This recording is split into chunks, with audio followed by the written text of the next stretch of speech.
Alhamdulillah.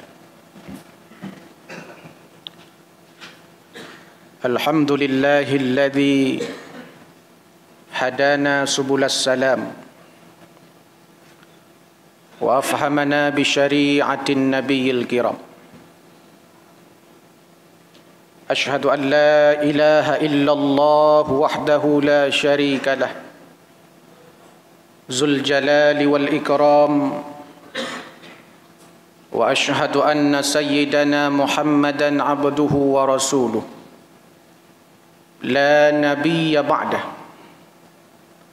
Allahumma salli ala sayyidina Muhammad wa ala alihi wa sahbihi wa mawalah, la hawla wa la quwwata illa billah. Allahumma subhanaka la ilma lana illa ma 'allamtana, innaka antal alimul hakim. Rabbana zidna ilma warzuqna fahma. Rabbi shrah li sadri wa yassir li amri wahlul 'uqdatam min lisani yafqahu qawli birahmatika ya arhamar rahimin. Hadirin hamba Allah, jamaah Jumat yang dimuliakan Allah Subhanahu wa taala. Badan Pusat Statistik pernah merilis data tentang indeks kebahagiaan masyarakat Indonesia yang diukur kepuasan hidup masyarakat, dimensi perasaan masyarakat terhadap berbagai problematika yang dihadapi, termasuk kepuasan dalam seluruh aspek kehidupan, baik bekerja, keharmonisan dalam rumah tangga, dan lain sebagainya. Dari data tersebut dapat kita lihat bahwa angka kebahagiaan masyarakat Indonesia mencapai pada angka 70%. Secara nasional, masyarakat Indonesia kebahagiaannya 70%.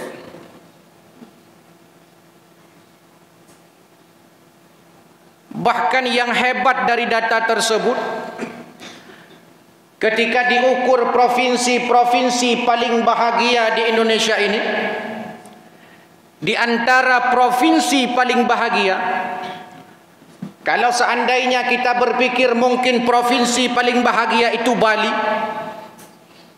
karena sering dijuluki dengan surganya Indonesia, mungkin kita akan berpikir bahwa provinsi yang paling bahagia adalah Jakarta, Jawa Barat, Jawa Tengah, Jawa Timur, karena mereka dekat dengan kekuasaan, mereka dekat dengan pusat-pusat pemerintahan. Tapi rupanya data tersebut berbicara lain. Nyaris posisi-posisi tertinggi provinsi paling bahagia di Indonesia ini, bagaimana masyarakat puas dengan hidupnya, nyaman dalam berkeluarga, itu rata-rata provinsinya adalah provinsi di luar Pulau Jawa.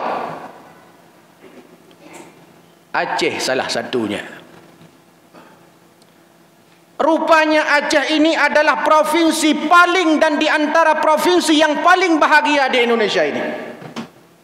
Kalau secara nasional data kebahagiaan masyarakat Indonesia sekitar 70%, kebahagiaan masyarakat Aceh di atas rata-rata nasional sekitar 72%. Ini bertolak belakang dengan data ekonomi.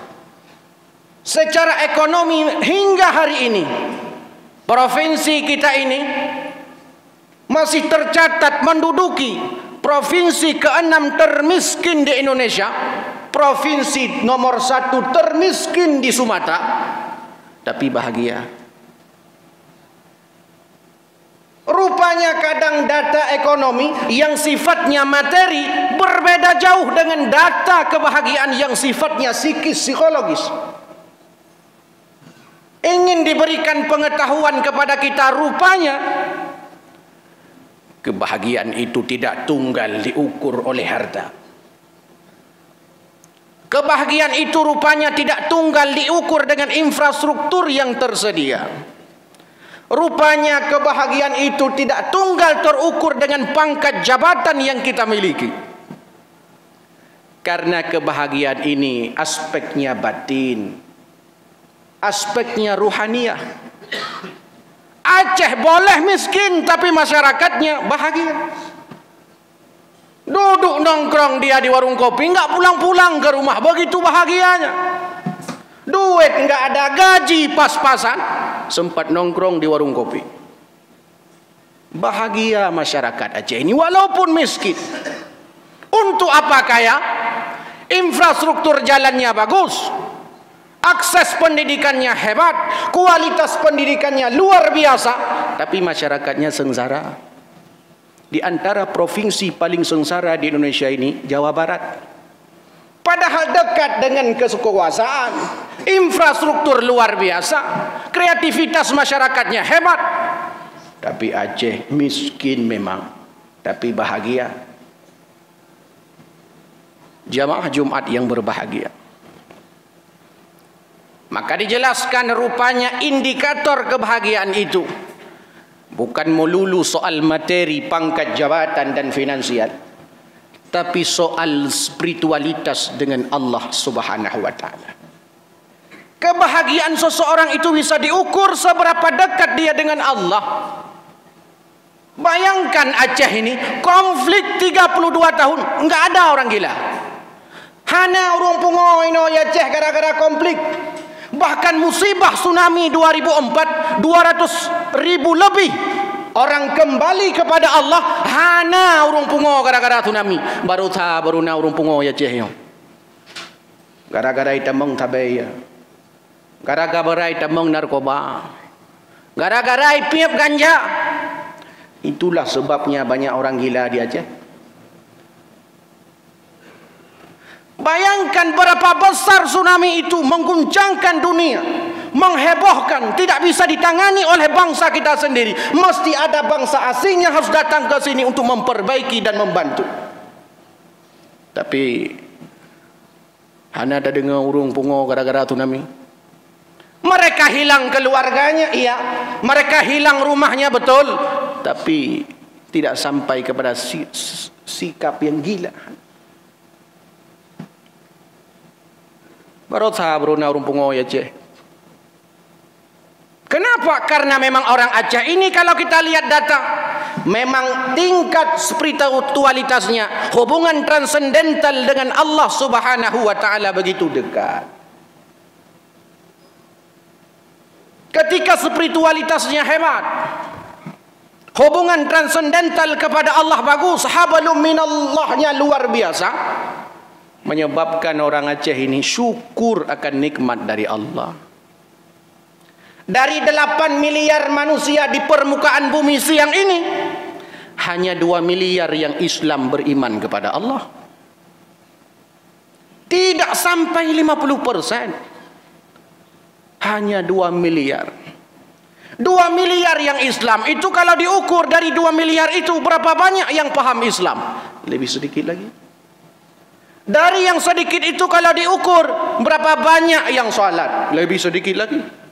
Kalau diukur lagi dari yang salat itu, berapa banyak orang yang salat secara berjamaah rutin ke masjid? Lebih sedikit lagi. Dari yang jamaah ke masjid itu, berapa persen yang khusyuk salatnya? Lebih sedikit lagi. Dari yang khusyuk salat itu, berapa persen yang salatnya memberikan efek terhadap perilakunya? Lebih sedikit lagi. Maka di antara indikator kebahagiaan itu diperoleh dekat kita dengan Allah, bentuknya bisa saja syukur ia kepada Allah. Ia berterima kasih kepada Allah bahkan di atas syukur. Di atas syukur namanya syakur. Orang syukur biasanya kadang ia hanya bisa berterima kasih, mengucapkan alhamdulillah ketika mendapatkan nikmat dari Allah. Tapi ketika Allah berikan musibah, dia marah. Ketika diberikan musibah, dia benci, dia suuzon kepada Allah. Tapi manusia syakur, yang disebut syakur adalah ketika dia mendapatkan nikmat dia bersyukur kepada Allah, ketika Allah uji dengan musibah ia bersabar. Dan orang seperti ini kata Allah sedikit, wa qalilam min ibadiyas syakur. Sedikit sekali orang yang syakur itu, yang ketika mendapatkan nikmat dia memuji Allah, ketika dia mendapatkan musibah ia masih memuji Allah. Ini sedikit. Berapa banyak orang hari ini dia hanya ingat Allah pada momentum-momentum tertentu. Dia hanya ingat Allah pada saat-saat tertentu. Semayang wajib ura Jumaat, semayang sunat ura raya. Mudoa watai cirit, meratib watai gempa. Dia hanya ingat Allah di posisi-posisi tertentu. Tapi orang syakur, di mana saja dia ingat Allah dalam kondisi apapun. Inilah yang dikatakan oleh Nabi, sungguh menakjubkan bagi seorang mukmin itu. Sungguh menakjubkan. Kenapa menakjubkan mukmin? Ketika dia mendapatkan nikmat, ia bersyukur, itu kebaikan baginya. Ketika dia mendapatkan musibah, dia bersabar, itu pun kebaikan baginya. Dan di antara harta paling berharga kata Nabi adalah qalban syakira, lisanan zakira, hati yang selalu bersyukur, lisan yang selalu berzikir kepada Allah Subhanahu wa taala. Zikir itu mendatangkan kebahagiaan. Ala bi dzikrillah tatma'innul qulub. Zikir itu rupanya membuat kita tenang, membuat kita bahagia, membuat kita puas dengan kehidupan ini. Karena ada sifat qanaah, merasa cukup apa yang diberikan Allah. Kalau seandainya masyarakat Aceh ini tidak merasa cukup apa yang diberikan Allah, sungguh tidak mungkin kita akan termasuk dalam golongan provinsi-provinsi yang paling bahagia. Merasa cukup, qanaah, tidak protes Allah. Karena kalau seandainya kita tidak punya sifat dan sikap qanaah, merasa cukup apa yang diberikan Allah, kita tidak akan pernah puas. Dan ini memang karakter dasar manusia kata Allah, innal insana khuliqa halu'a idza massahu syarru jazu'a wa idza massahu khairu manu'a illal musallin. Manusia ini diciptakan oleh Allah suka mengeluh, senang berkeluh kesah. Ketika SD pengen SMP, ketika SMP pengen SMA, waktu SMA pengen kuliah, waktu kuliah pengen SMA lagi, karena masa-masa terindah masa SMA. Sebelum ada kerja mengeluh, setelah ada kerja mengeluh juga karena terlalu banyak pekerjaan. Sifat-sifat mengeluh. Kenapa? Tidak puas. Orang mengeluh biasanya tidak puas dengan apa yang diberikan Allah dan tidak mau menerima apa yang sedang terjadi, dan itu sebenarnya adalah ketentuan Allah. Jamaah Jumat yang dimuliakan Allah Subhanahu wa taala. Doa bisa jadi juga bagian daripada indikator seorang hamba akan mendapatkan kebahagiaan. Itu ditegaskan Allah dalam Al-Quran. Inna salataka sakanul lahum. Sungguh doa-doa kalian itu bisa menenangkan jiwa-jiwa kalian. Karena orang berdoa itu laksana orang curhat. Ketika ada masalah di dalam pikirannya, ada masalah di dalam kepalanya, dia lapor kepada Allah, masalahnya keluar. Bayangkan kalau ada orang enggan dia berdoa, tidak mau dia melapor. Anak buah saja kalau ada masalah tidak melapor ke atasan, lama-lama bisa stres. Ada masalah simpan di kepala, ada masalah simpan di kepala, ada masalah simpan di kepala, enggak pernah dia lapor ke atasan. Siap-siap sakit jiwa. Kita ada masalah, iya, tidak lapor kepada Allah. Tiap saat, tiap waktu, tiap jam, memang Allah menguji kita dengan masalah demi masalah. Untuk apa? Supaya kita naik kelas.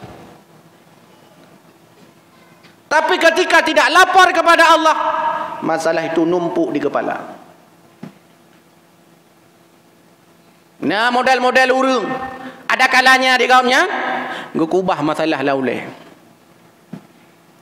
Otai kun legop, gue jawab, nupreh boh. Hina legop, nupreh boh. Nyan kalimat nupreh boh. Kubah masalah lauleh. Ketika tidak dikeluarkan, mestinya ia lapor kepada Allah Subhanahu wa taala lewat doa-doanya, inna salataka sakanul lahum, sehingga masalahnya keluar, ia berdoa kepada Allah Subhanahu wa taala. Dalam kitab Al-Azkar dinukil sebuah hadis oleh Imam Nawawi, laisa syai'un akrama 'ala Allah taala minad du'a. Tidak ada sesuatu yang lebih mulia, tidak ada sesuatu yang lebih hebat, tidak ada sesuatu yang lebih agung di hadapan Allah Subhanahu wa taala kecuali doa. Karena doa adalah sesuatu yang amat mulia, maka orang-orang berdoa adalah orang-orang yang amat mulia di sisi Allah. Orang yang berdoa kenapa mulia di hadapan Allah? Karena orang yang berdoa orang yang sadar bahwa dirinya bodoh. Karena dia sadar dirinya bodoh, maka dia butuh kepada zat yang maha berilmu, Al-Alim. Orang yang berdoa adalah orang yang sadar bahwa dirinya miskin, maka dia butuh kepada zat yang maha kaya, Al-Ghani. Orang yang berdoa adalah orang yang sadar bahwa dirinya lemah, ia butuh kepada zat yang maha kuat, Al-Qawi. Orang yang berdoa adalah orang yang sadar bahwa dirinya banyak dosa, banyak salah, ia butuh kepada zat yang maha pengampun, Al-Ghaffar. Maka orang yang berdoa, orang yang menghinakan diri di hadapan Allah. Dan Allah senang dengan hamba yang mau menghinakan diri di hadapannya. Bukan di hadapan manusia, tapi di hadapan Allah Azza wa Jalla. Maka di antara tempat yang paling mulia di hadapan Allah Subhanahu wa taala, wa huwa sajidun, dikala kita sujud.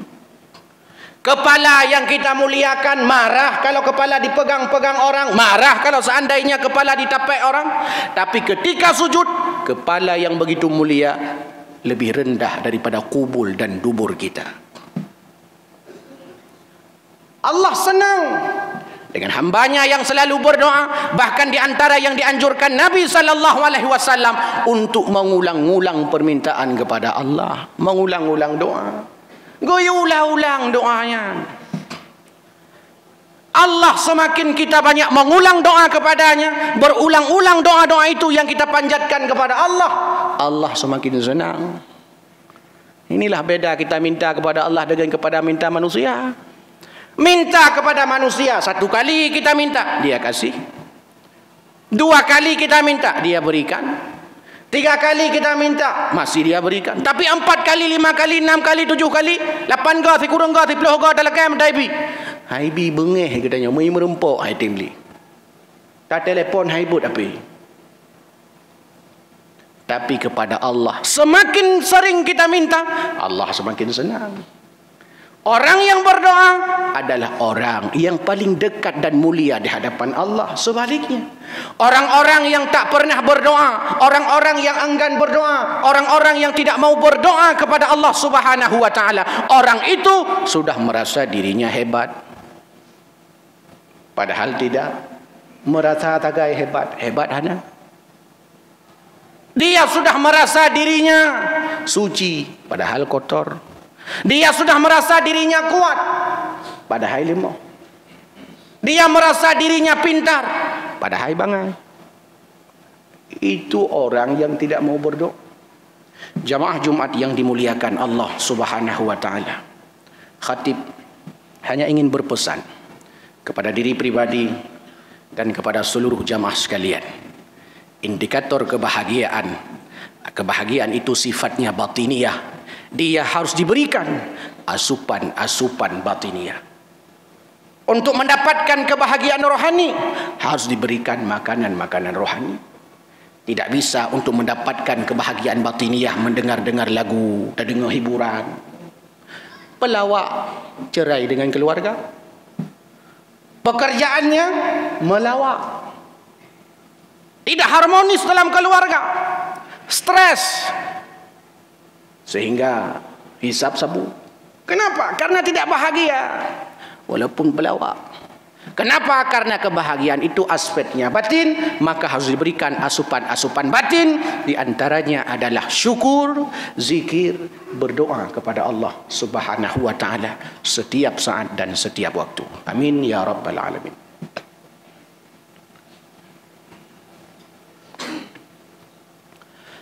Alhamdulillahi rabbil alamin. Arsala rasulahu bil huda wa dinil haqq liyudhhirahu 'ala ad-din kullih wa kafa billahi shahida. Ashhadu an la ilaha illallah wahdahu la sharika lah wa ashhadu anna Muhammadan 'abduhu wa rasuluh la nabiyya ba'dah. Allahumma shalli 'ala sayyidina Muhammad wa 'ala alihi wa sahbihi wa mawalah la haula wa la quwwata illa billah.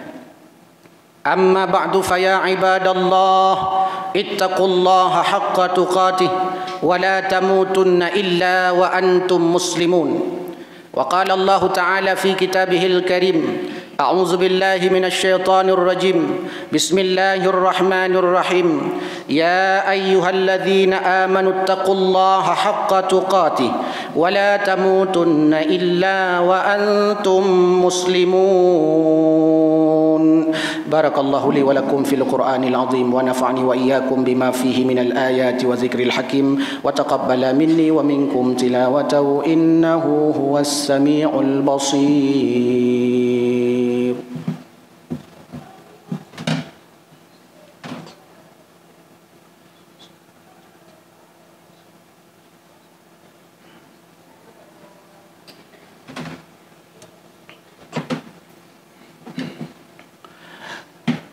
الحمد لله رب العالمين والصلاة والسلام على أشرف الأنبياء والمرسلين وعلى آله وصحبه أجمعين.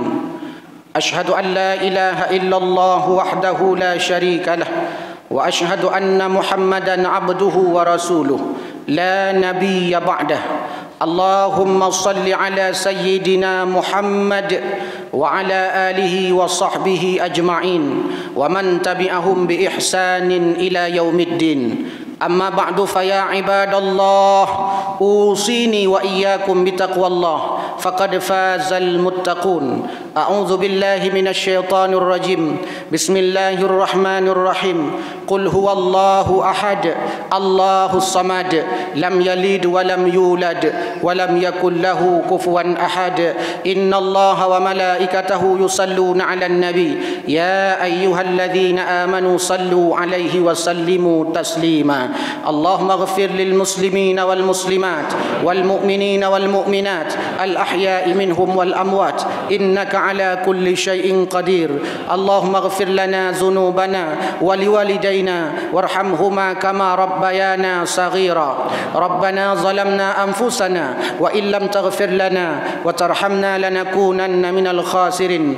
ربنا آتنا في الدنيا حسنة وفي الآخرة حسنة وقنا عذاب النار. والحمد لله رب العالمين ولذكر الله أكبر والله يعلم ما تصنعون. أقيم الصلاة.